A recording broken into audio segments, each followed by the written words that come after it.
Hi, today's video is about this little Lomax and also the car that was its donor. Now the, the donor car was a Citroen 2CV, and I think an awful lot of people don't really understand the technology of this car that came out in 1948. The original TPV pre-war car was quite considerably different. It had a water-cooled 375cc engine. It was the first 2CV was air-cooled, and the suspension system was a bit different. It wasn't quite the same as it was when they went into production after the war. Now, this has got a twin-cylinder air-cooled boxer engine, and the centre of gravity is very low. The engine is not high up, and a lot of the weight is really low down. It's front-wheel drive. The brakes are inboard.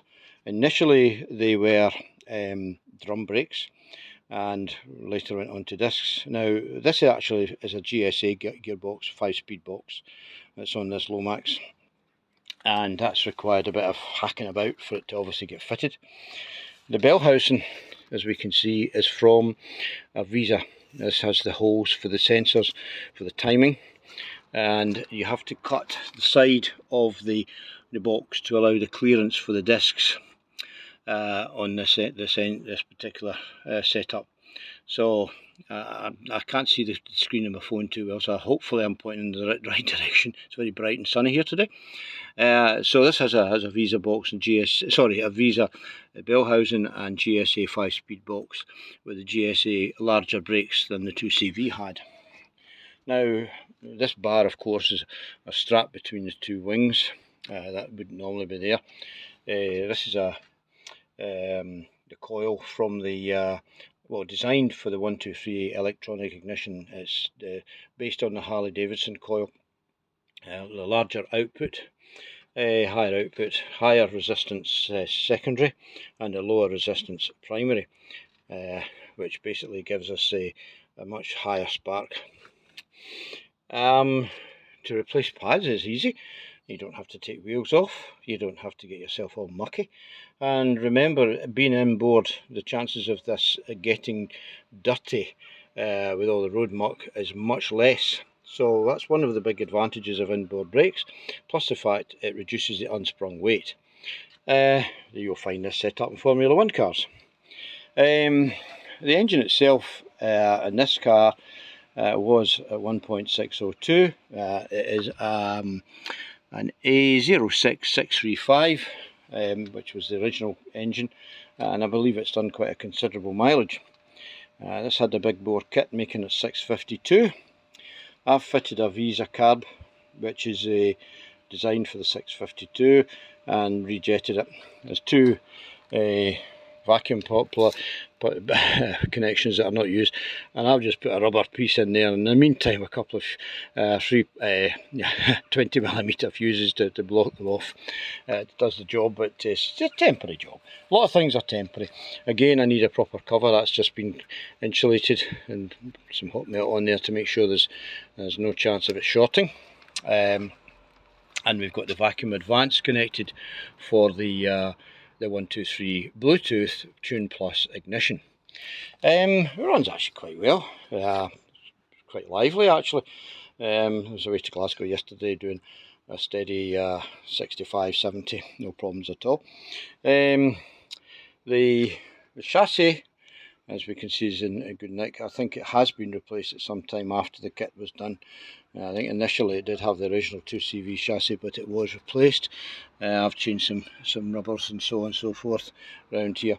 But the thing about it is, you'll notice that there is no coil springs on the front. We'll look under here, we can see the drive shaft and the arm. There's no coil springs, but there is coil springs, and the coil springs actually live under the car in this horizontal tube.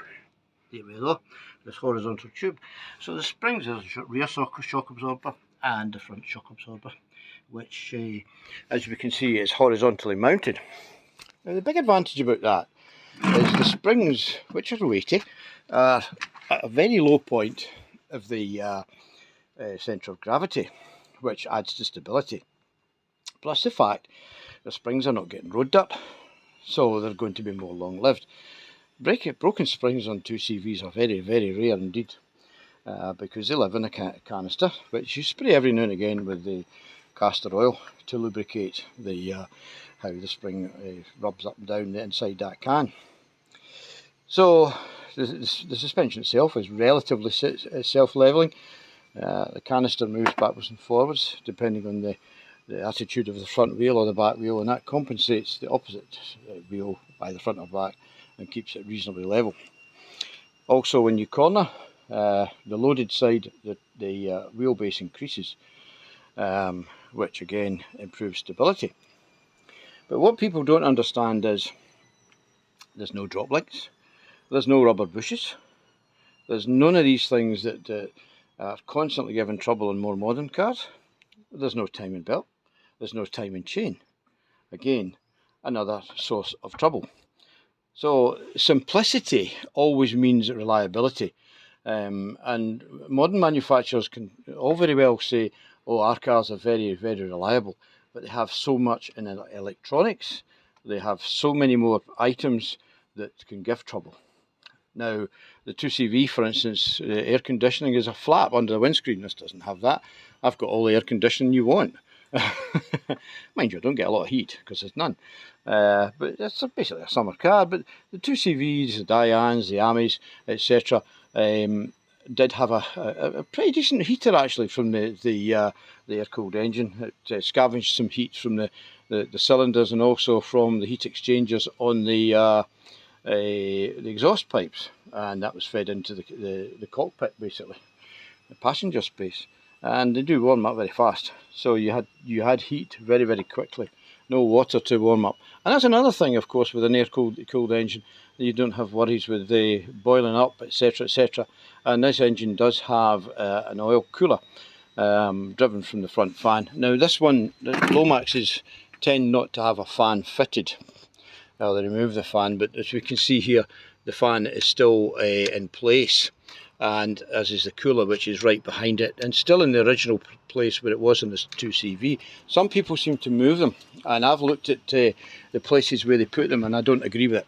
And one of the reasons I don't agree with it is sometimes they're put low down. So what happens? They get sludged up because the oil is built. Any sludge in the oil, anything that could be a contaminant in the oil is going to lie in the cooler. Now maybe they don't take this into account, so the efficiency of the cooler tends to drop off over time. Plus the fact Citroen, I think, when they designed it, put the cooler in the best possible position, and I think the best possible position is where it is. So fortunately it's not been moved. So that's my own musings. I mean, I could be wrong, but I somehow don't think so. The Lomax, the kit car, is lighter than the standard 2CV. Whether or not it's any more aerodynamic is hard to say.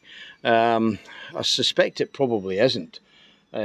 So you do get a lot of buffeting when you're doing 65, 70 miles per hour, to be honest with you. So yes, but it's essentially a 2CV, and the thing about it is, as it's a 2CV, it's tried and tested engineering. Modern manufacturers should think about how they did this car back in its day, how the suspension is very compliant, how you can go around corners at breakneck speeds. Okay, the door handles might rub the road surface, but your four wheels are still firmly attached to the ground, and you will not roll a 2CV in forwards when it's going forwards. You will in reverse. That's all down to the caster angles and changes in the weight distribution. When you're in reverse, you can roll them in reverse, but going forwards you won't. So very safe, very good brakes. You know, especially the disc ones. The disc ones stop really well. No servo needed. It stopped fine. Maybe a wee bit more pressure required on the brakes in comparison to today's, but yeah, again, less to go wrong. And being minimalistic is in actual fact, for reliability, is better. Now, there's quite a lot that can be done. As you can see, the wiring in this isn't perfect. It's safe enough. It's not going to cause any issues, but it's not particularly been well done when the kit was made. The kit was made, obviously, some good number of years ago, probably over 30 years ago. The actual tub itself, there is no serial numbers, there's no dates or anything like that, and usually they're in the boot. They started doing that later on, but there's nothing showing there. The previous guy had it sitting for over 5 years, and I don't know if he got that from the original kit builder or not. But what I can gather is, as a kit, it's done 50-odd thousand miles. And obviously it's a fair bit of mileage as well on the original 2CV as well. It looks as if the kit was probably done in the very early 90s, around about 1991. I need to go through the paperwork. I think there is something actually there to say when the tub was bought, which as far as I can see it looked like 1989, around about that kind of time. So, and probably not completed till a bit later. So that's it. I'm actually not running Michelin's. I'm using the 2CV MCC tyres. Now, okay, they're Chinese. Initially, when they went on, I found they were very noisy. A lot of like kind of strange noises on corners, but that disappeared within 2 or 3 miles, maybe even less than that, to be honest. And I have to say, I can throw this round the corners just as quick and with these tyres as I could with the Michelin's. But the Michelin's were a good age. They were 30 years old anyway. So to be honest with you, there's some cracking on the sidewalls. So I decided nah. But I do believe that they are prone to sidewall cracks anyway from being new. I think that's what I've been told. But yeah, I've been getting a lot of fun out of it. It's quite interesting. One of the issues I do have is I couldn't see the dials properly, and the reason being for that was there was a 12-inch steering wheel in here, or 13, either 12 or 13, 12.5. So I couldn't see the tops of the gauges, right? As we can see, even now, you're finding it's a bit difficult. Sorry about the sunshine. Well, no, don't be sorry about the sunshine. But having a 15-inch is better. But I made a big mistake. The original one was slightly dished. This one's flat. So I'm going to have to put a spacer in between the standard Citroen column and the Boss, maybe 25 millimeters. That should be enough. That should bring it out. As you can see, my fingers are getting caught in there. So not ideal. Not ideal. I had to put a new mirror in it. It was cracked. A voltmeter in here, and what I've got to do, other things I want to do, is put the switches in. Switch in for the rear fog light. Switch for hazard flashers. I'm going to put another gauge in there for vacuum. There's no point in putting an oil pressure gauge on them. These things run about 8 to 9 bar. These engines, quite a high oil pressure on them, and I've heard of people having problems with the gauges, especially with the cheap Chinese ones. They don't last, so I don't think I'll bother with that. There's no noise from the well, there is a bit of noise. I think I've got a bad cam follow in number one. Oh, this side driver side cylinder on the exhaust. So I believe that's right at the front of the camshaft. So I'm pretty sure it's cam follower. So I'll get one of them and try that. But that's a winter thing. I'm not going to do it right now. I also have quite a bad leak. The exhaust has been a bit of a nuisance. It's not the best. The job, don't like it. I'd rather actually have a direct here, but the only snag is having it direct is the mounting for the alternator is now going to change, so I don't want to do that. I'm going to try and improve I'm going to get new clamps and all this. This is actually flexible. This is a flexible pipe, but it's mild steel and it's beginning to fall apart. So I've got quite a bad leak at the Y section here. So I'm going to get stainless flexible up to here, or just a stainless steel pipe made up to the Y section, and that will cure that. Ideally, you want the lengths of the pipe to be the same, so that the engine is more balanced. This is actually quite a decent route for this pipe, I have to say. It is actually quite a decent one. So I'd probably follow that route with it. But I'm also thinking that if I could have this maybe going in a slightly curvy direction, I don't know whether that's an idea. It might affect the gas flow, but to be honest, I'd like that to be a wee bit longer than it is. I don't know what kind of difference it would make, but I think it does make a difference. It also could be doing with a wee bit higher up. So there's plenty of room with the bonnet, loads of room there with the bonnet for it to be higher up and then come down, because it's rubbing on that. And you tend to get noise coming through the wings and into the body structure because of this. It's rubbing on this bar across it as well. I've recently fitted a front bumper under here. I want to put some rubber overriders on the front to bring it out, but there's no front. It actually looks quite nice, but it's just a length of stainless steel tubing, a wee bit like what's on the back, although one on the back is a wee bit more shiny. It's a different grade of stainless steel, but yeah, very tidy. This is again a bit of a mess, which is needing sorted out. That'll get done at the time I do the full exhaust. And the way it's been routed again isn't wonderful. It tends to rub again here as well, but if once we get this sorted out at this end, we can reroute that a wee bit as well, bring it down so as it looks a wee bit more like the thing. It is a stainless steel pipe, that of course, but I think it's just if we get the angle slightly down, a wee bit further down on this, we can sort this out as well. I might need a new piece of pipe there, but that's what I have to do. The actual box itself has lost its baffles a long time ago and it's quite noisy. What I did do, again very naughty, you know how you get these scouring pads for cleaning out your badly oxidised or dirty pots. It's actually stainless steel kind of, it's not like wool, it's like wire, and it's actually a kind of round thing, and I put some of that in it, and that made a big difference. It made a big difference to the noise level, but in actual fact improved the performance as well. And there I got it, but lucky if I got 50 out of it. I was really struggling. Timing was out slightly, but not enough to drop the performance the way it did. So that's it. A few other wee things that I don't like. The handbrake lever, it really should come up a bit because it's rubbing on the body, as you can see the marks there. So I'm going to make an extension. The other thing I could do, of course, is the bolt through the bracket for the whole thing. Could be we could put spacers underneath it to bring it up. It doesn't need to come up much. I would think about 10mm is about all I need. That would stop that rubbing on there and rubbing on the battery box and making a racket in the car. So that's one of the things I want to do. So there's quite a few things to do over the winter. But I've enjoyed every minute out in it. It's been great fun.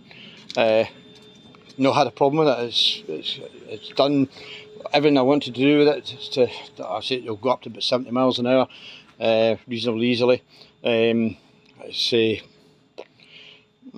never given me any trouble. It's not broken down. I've done 421 miles since I've had it. I think it might want a couple of kingpins as well. There's a wee bit play. I wouldn't say it's excessive or anything like that. There is a wee bit of play in the kingpins, so I might do those over the winter as well to give us a better experience next year. Definitely want to try and use it more next year. We'll hopefully get a better summer. Although today I have to say it's beautiful, lovely day here in Kilmarnock. So yep. So go and research your 2CVs and see how things are done.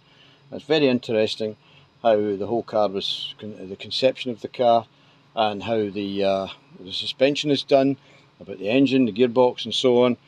I do like the initial original 2CV gear change, which is the most logical gear change you'll ever get your hands on. First is out on its own. Lever to the left and pull it back. That's you in first, and you push the lever forward, it will then fall into the correct plane and go between second and third, which is probably the two gears that you would use mostly, especially in town and traffic, etc. And these are designed to run at high speed, these engines, all the time, constantly. So you get people that, oh, I don't like driving my old 2CV with my foot on the floor. That's how they're designed.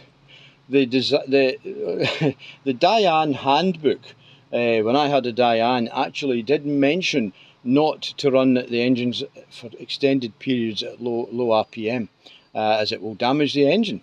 They're designed to run full out. They're designed to run flat out. I mean, you're doing 70 miles an hour in fourth gear in a 2CV or a Diana engine spinning at a fair old rate of knots. So don't worry about it. Use it in the gears to get your acceleration up and to keep up with the traffic. I had a 425cc AZL, which really didn't cope too well with modern day traffic, although it was fine. I did have issues in hills going up them. I didn't have issues in the hills going down them. And I think there was a couple of times I actually saw the speedo hitting off the end of the dial, the engine revving its head off, but still, it didn't phase it at all. It didn't. I must have been doing about 60. But there we are. Anyway, I hope you like this wee video. Just as a wee look around in Lomax, a wee tiny bit about massive advantages of how this was designed in the first place by Citroen. Unfortunately, Citroen have lost its character. They've lost their place. They've lost all their brilliant designs of yesteryear because of Peugeot, Stellantis, etc., etc. It's such a shame. Such a shame. But I suppose in this day and age, people don't want this type of car. They've moved on to big, massive, great big things that take up room, that use a lot of fuel, that use a lot of, produce a lot of carbon, etc. It seems to be the way of it. But I can assure you I'd rather drive this than one of these things that's on sale now. Okay guys, thanks very much for watching, and we'll catch up some other time, and bring in maybe something to do with amateur radio or some of the other interests that I have. But thoroughly enjoying this right now. Take care, enjoy the day if it's sunny.